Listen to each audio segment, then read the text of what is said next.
Esta mañana en Palacio Nacional, la presidenta de México dijo en voz alta lo que nadie en el gobierno se había atrevido a decir con ese nivel de detalle.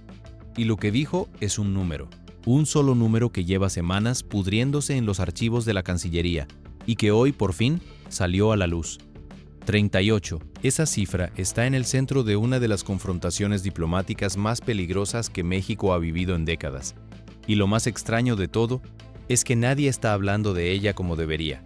Porque mientras los medios llevan semanas siguiendo el caso del gobernador de Sinaloa, el escándalo real lleva meses acumulándose en silencio.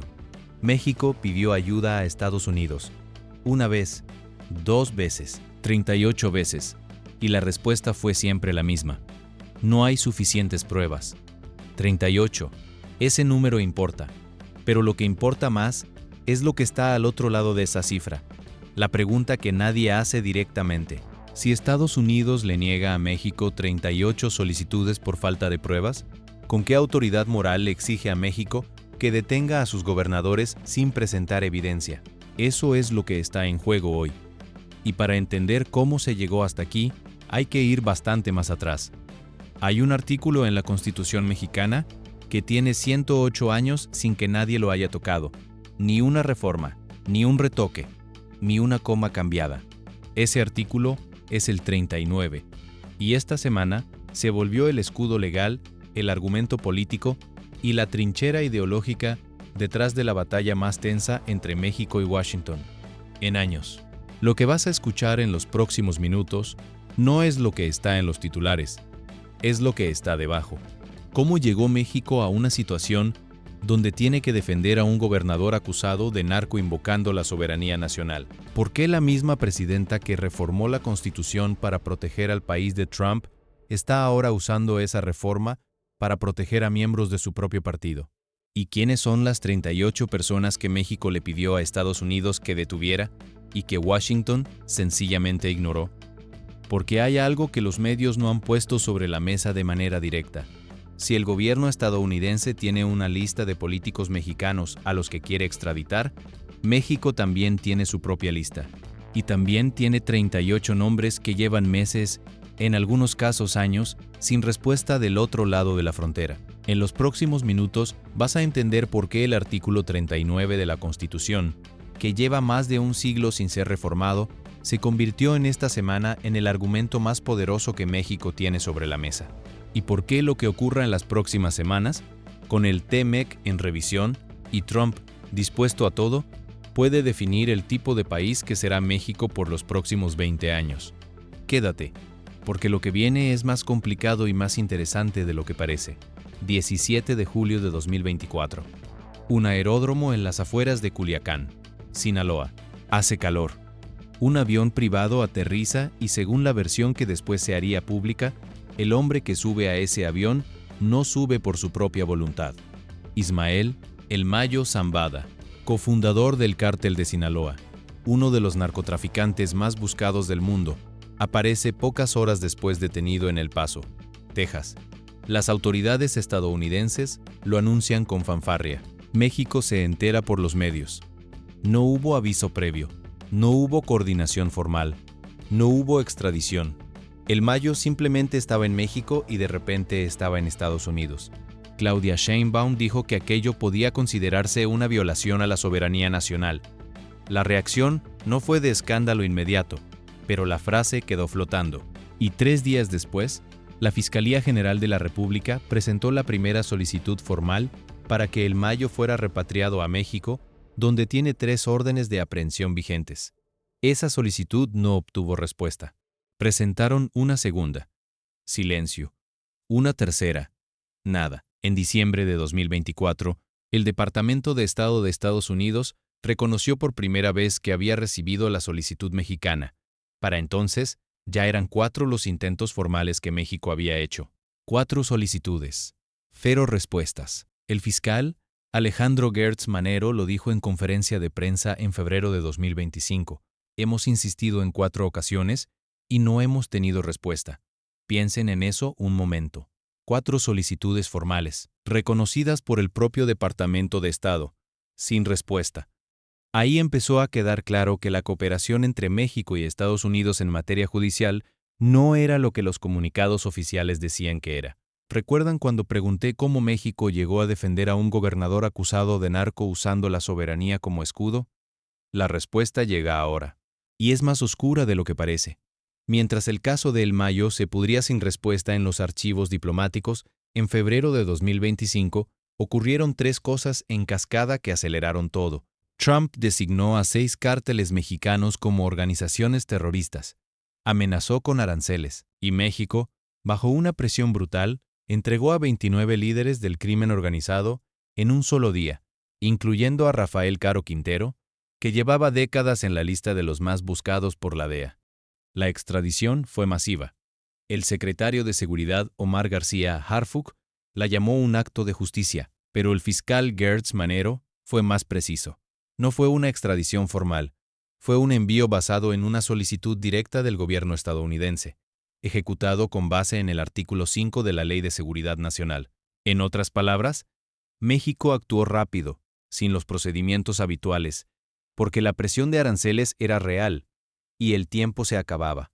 México entregó 29 personas en un día. Estados Unidos había tardado meses en acusar recibo de 4 cartas. Esa asimetría es el corazón del problema. Y es lo que explica por qué el artículo 39 de la Constitución mexicana, ese texto que lleva 108 años, sin una sola reforma, se volvió tan importante. Hay una frase en ese artículo que se ha repetido en México desde 1917, pero que muy poca gente ha leído con atención. La soberanía nacional reside esencial y originariamente en el pueblo. Todo poder público dimana del pueblo y se instituye para beneficio de éste. El pueblo tiene en todo tiempo el inalienable derecho de alterar o modificar la forma de su gobierno. Ese texto no ha cambiado, ni una letra, desde el 5 de febrero de 1917. Y cuando Sheinbaum empezó a reformar la Constitución en respuesta a Trump, fue ese artículo el que usó como base filosófica, como el fundamento que justificaba todo lo que venía después. La reforma que se publicó en el Diario Oficial de la Federación el 1 de abril de 2025 modificó el artículo 40 y el artículo 19, pero descansó su argumento sobre el 39. El nuevo texto del artículo 40 dice algo que antes no decía, que México no aceptará, bajo ninguna circunstancia, intervenciones o intromisiones extranjeras que sean lesivas para la soberanía del país, y que tampoco consentirá intervenciones en investigaciones o persecuciones sin la autorización expresa del Estado mexicano. Eso es un escudo constitucional construido en tiempo récord. 1 mes y medio desde que Sheinbaum lo propuso hasta que quedó publicado en el Diario Oficial. Y ese escudo hoy está siendo usado de una manera que cuando se aprobó quizá nadie imaginaba del todo. Fin de abril de 2026. Una oficina del Departamento de Justicia de Nueva York procesa un pliego de acusaciones que tardó meses en armarse. El objetivo: Rubén Rocha Moya, gobernador con licencia del estado de Sinaloa, miembro de Morena, el partido de Sheinbaum, acusado de nexos con el cártel de Sinaloa de presuntamente haber facilitado la entrega-expulsión de El Mayo Zambada y de 2 hijos del Chapo Guzmán. En el mismo paquete, 9 funcionarios y exfuncionarios sinaloenses más, incluido el senador Enrique Insunza Cázares. El gobierno estadounidense envía a México una solicitud de detención provisional con fines de extradición.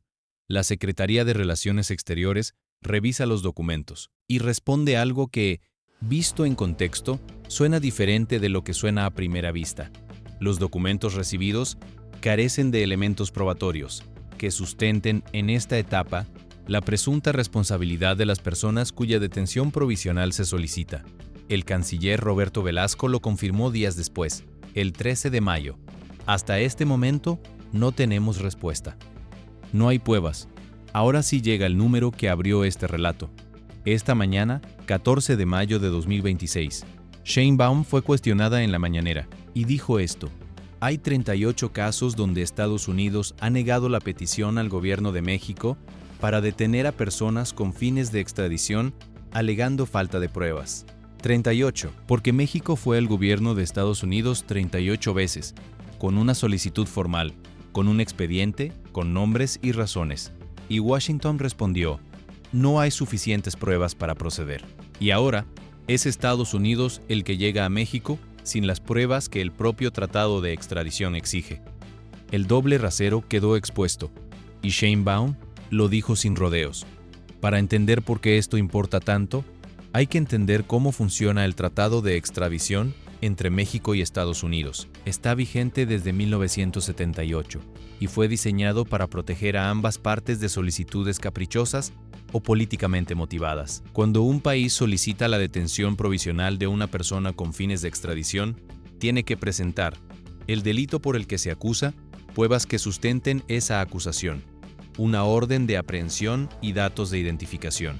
Eso es lo que dice el tratado. No es un trámite opcional, es un requisito.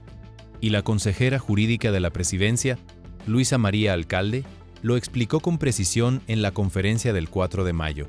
Lo que llegó de Washington no era una solicitud formal de extradición, era una solicitud de detención provisional que, según la revisión jurídica de la Cancillería, no cumplía con los elementos requeridos. Es la misma exigencia que Washington le aplica a México cuando México pide algo. Eso es lo que tarda en aterrizar cuando uno lo piensa despacio, que Estados Unidos le ha dicho a México en 38 ocasiones: tus solicitudes no tienen suficientes pruebas. Y ahora México le dice a Estados Unidos: tu solicitud tampoco las tiene. La respuesta oficial de Sheinbaum fue directa: si hay pruebas creíbles contra Rocha Moya, los funcionarios involucrados serán juzgados. En México, hay muchísimos casos donde nosotros hemos pedido la detención de personas en Estados Unidos que tienen abiertas investigaciones en México, y Estados Unidos nos ha dicho: en el marco de nuestras leyes necesitamos pruebas. Pero hay una capa más debajo de todo esto. El experto en seguridad, David Saucedo, lo dijo con claridad a Infobae México: Rocha Moya no es el final de la lista, es el principio. Los nombres que circulan incluyen al gobernador de Tamaulipas, Américo Villarreal Anaya, al exgobernador de Tabasco y actual senador Adán Augusto López Hernández, y al secretario de Educación, Mario Delgado Carrillo. La lista que manejan analistas tiene por lo menos 10 figuras de alto perfil, todas vinculadas al círculo de Morena. Y hay un nombre que está flotando sobre todo esto, aunque casi nadie lo dice directamente: el hijo de Andrés Manuel López Obrador. El portal World Socialist Website lo reportó esta semana con datos concretos.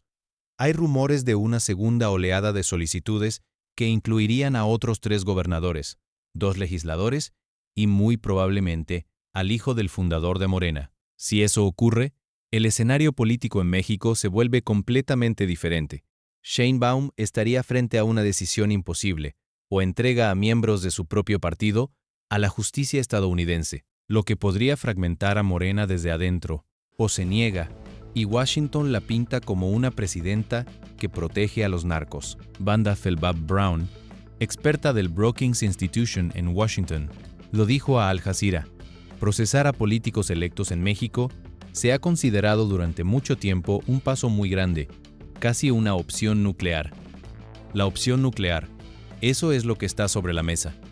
Hay un dato que casi nadie mencionó en la cobertura del caso de los 29 capos extraditados en febrero de 2025. El fiscal Gertz Manero dijo algo que pasó casi desapercibido. Algunos de los 29 eran requeridos por Estados Unidos desde hace 40 años, otros desde hace 11, 40 años. Rafael Caro Quintero llevaba 4 décadas en la lista de los más buscados de la DEA, 4 décadas de procesos judiciales en México que se alargaban año tras año. Y cuando México lo entregó, la DEA publicó un comunicado que celebraba que finalmente se hará justicia en Estados Unidos. ¿En cuántos de los 38 casos que México lleva esperando la respuesta de Washington, hay personas con décadas de antecedentes en territorio estadounidense? ¿Cuántos fugitivos mexicanos llevan años en suelo americano mientras sus solicitudes de extradición se pudren en algún escritorio del Departamento de Estado? Sheinbaum prometió esta misma semana que en los próximos días se dará a conocer un informe detallado sobre los casos rechazados, con los expedientes y las razones detrás de cada negativa. Ese informe, si se publica con el nivel de detalle prometido, puede cambiar la conversación completamente. Hay algo que los analistas de seguridad llevan señalando desde que el mecanismo de extradición se aceleró en 2025. El Protocolo Binacional de Cooperación Judicial entre México y Estados Unidos produjo estos números: 37 entregas en 2023, 63 en 2024, 55 en 2025, y ya van 37 en lo que va de 2026. El flujo es constante y va casi siempre en la misma dirección. México entrega. Estados Unidos recibe. Del otro lado del flujo, 13 presos transferidos de regreso a México en todo ese periodo. La columnista Alicia Salgado lo planteó en Excelsior sin suavizarlo. La estructura de inteligencia estadounidense sabe lo políticamente sensible que es desplegar acciones militares directas en México. Por eso se ha usado el título 50 del US Code para operaciones de la DEA y la CIA coordinadas con el gobierno mexicano. La pregunta que deja flotando es otra. ¿Qué se rompió en Chihuahua, donde murieron 2 agentes de la CIA y el coordinador estatal de seguridad, para que Washington decidiera pasar a la fase de señalamiento de objetivos políticos? La muerte de esos agentes en Chihuahua no fue cubierta como el detonador que varios analistas creen que fue. Pero si la lectura es correcta, lo que vino después tiene una lógica que va más allá de la cooperación judicial y entra en el territorio de la presión estratégica. México lo sabe. Por eso la reforma constitucional del artículo 40 incluyó explícitamente la prohibición de que fuerzas extranjeras operen en territorio nacional sin autorización expresa. Esa cláusula no estaba dirigida a los jueces de extradición, estaba dirigida a los agentes de la CIA en Chihuahua. Y aquí entra la pieza que lo ata todo, el TMEC. El tratado entre México, Estados Unidos y Canadá tiene una revisión conjunta obligatoria en junio de 2026. Eso es en semanas. En ese contexto, cualquier deterioro serio en las relaciones bilaterales tiene consecuencias económicas directas para México. El columnista de Excelsior lo planteó sin eufemismos. No se puede descartar que Trump utilice las solicitudes de extradición como moneda de cambio en las negociaciones comerciales. Moneda de cambio. Eso es lo que son los gobernadores, los senadores, los 38 casos y el Mayo Zambada desde la perspectiva de Washington. Fichas en una negociación más amplia, donde también están los aranceles, el fentanilo, la migración y el USMA. México lo sabe. Por eso, Sheinbaum camina con tanta precisión en cada declaración pública. Por eso, la Cancillería elige cada palabra de sus comunicados con el cuidado de alguien que sabe que el otro lado está buscando un pretexto. Pero hay una tensión que no desaparece por mucho que los comunicados sean cuidadosos. México entregó 92 líderes del crimen organizado a Estados Unidos entre febrero de 2025 y principios de 2026. Estados Unidos transfirió a México 13 reclusos en el mismo periodo. La proporción es de 7-1. Y en ese contexto, la pregunta que está girando en las conversaciones políticas en México es una sola. ¿Hasta dónde puede ceder un país antes de que la cooperación se llame de otra manera? La periodista Anabel Hernández lo dijo en su podcast Narcosistema, con una claridad que incomoda. El gobierno de Estados Unidos no va a devolver a el Mayo Zambada a México hasta que haya purgado su condena. Es posible que esa condena sea la sentencia de muerte, y según Hernández, algunos políticos de Morena habrían impulsado la idea de que el Mayo podría ser repatriado como estrategia para evitar que testifique contra figuras clave del partido. Si eso es verdad, el caso deja de ser solo un asunto de soberanía y se convierte en algo mucho más específico.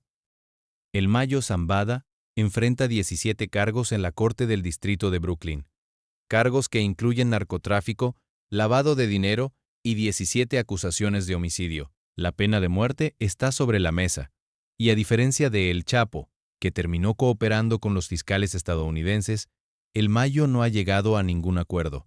¿Por qué? Porque sabe lo que sabe. Y lo que sabe incluye décadas de relaciones entre el cártel de Sinaloa y distintos niveles del gobierno mexicano. Si decide hablar, el efecto sobre la política mexicana podría ser devastador. Y México, atrapado en el medio, pidió 4 veces que lo devolvieran. Sin respuesta. Hay una palabra que aparece constantemente en este debate y que tiene mucho peso histórico en México: intervencionismo. México tiene una relación larga y dolorosa con ese concepto: la guerra de 1847, la intervención francesa, las tropas de Pershing en territorio mexicano en 1916, buscando a Pancho Villa. El principio de no intervención en México toca una fibra que los análisis puramente legales o económicos no capturan del todo. Por eso, cuando Sheinbaum dice «no somos un protectorado ni una colonia de Estados Unidos», esa frase conecta con algo que una parte muy amplia de la sociedad mexicana siente como verdadero, independientemente de su posición política respecto a Morena.